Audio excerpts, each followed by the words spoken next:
एक बार की बात है, एक छोटे से गांव में एक मास्टर का ट्रांसफ़र हुआ। सभी गांव वाले उसे देखकर बहुत खुश थे। तभी एक गांव वाला बोला, आपका बहुत बहुत शुक्रिया कि आप यहाँ हमारे बच्चों को पढ़ाने आए। सफ़र में बहुत थक गए होंगे। आज आप आराम कीजिए, कल मिलते हैं। चलो चलो सभी लोग अपने अपने घर जाओ। फिर सभी अपने घर चले जाते हैं। मास्टर भी आराम करने जाता है। तभी उसके पास एक बच्चा आया और बोला, सर आप यहाँ से भाग जाइए, नहीं तो वो आपको भी मार देगा। कौन कौन मार देगा मुझे? हमारे पुराने सर को भी मार दिया उसने। इतना कहकर बच्चा वहाँ से चला जाता है। बच्चे की बात को नज़रअंदाज करके मास्टर भी आराम करने जाता है। आधी रात को उसे अचानक एक डरावनी आवाज़ आती है। अगर जिंदा रहना चाहता है तो भाग जाए यहाँ से, वरना तू भी मारा जाएगा। पर मास्टर ये सारी बातों को नज़रअंदाज करके सुबह बच्चों को पढ़ाने चला गया। और जब रात हुई तो गांव में अचानक तेज़ हवाएं चलने लगीं और बिजली कड़कने लगी। सभी गांव वाले अपने अपने घरों में थे। अचानक उन्हें किसी के चिल्लाने की आवाज़ आने लगी। वो आवाज़ मास्टर की थी। बचाओ बचाओ, कोई मुझे बचाओ। आवाज़ें सुनकर सभी गांव वाले अपने अपने घरों से बाहर आ गए।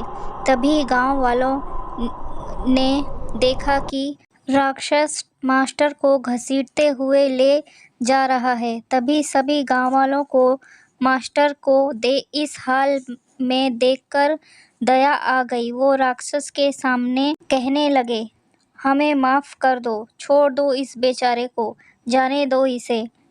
मास्टर को गांव वालों की बात सुनकर बड़ा अचंभा हुआ कि ये लोग राक्षस से माफ़ी क्यों मांग रहे हैं।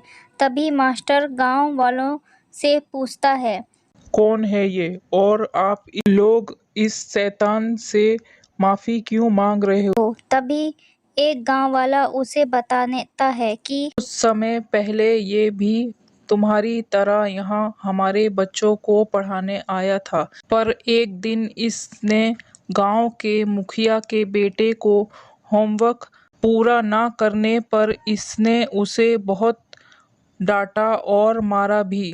गांव का मुखिया बहुत ही घमंडी था। उसने अपने बेटे को बहुत ही लाड प्यार से पाला था। इसीलिए जब उसने देखा कि मास्टर ने उसके बेटे को बहुत डांटा और मारा है तो उससे सहन नहीं हुआ और उसने मास्टर को गोली मार दी।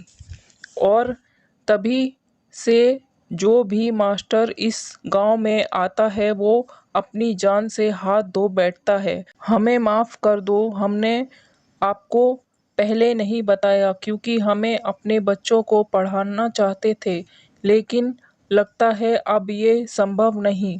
फिर राक्षस मास्टर को घसीट के ले ही जा रहा होता है। तभी वही बच्चा जो मास्टर को भाग जाने को कह रहा था आगे आया और राक्षस से माफ़ी मांगने लगा।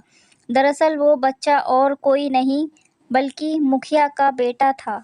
बच्चा राक्षस से बोलता है, मास्टर जी मुझे माफ़ कर दो, मेरी वजह से आप मेरे दोस्तों को भी पढ़ने नहीं दे रहे हो।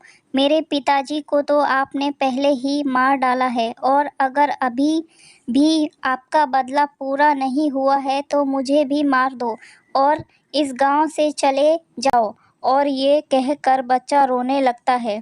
उसका रोना देखकर राक्षस को उस पर दया आ जाती है और वो मास्टर को छोड़ देकर वहाँ से गायब हो जाता है। और एक बार फिर सभी बच्चे हंसी खुशी पढ़ने लगते हैं।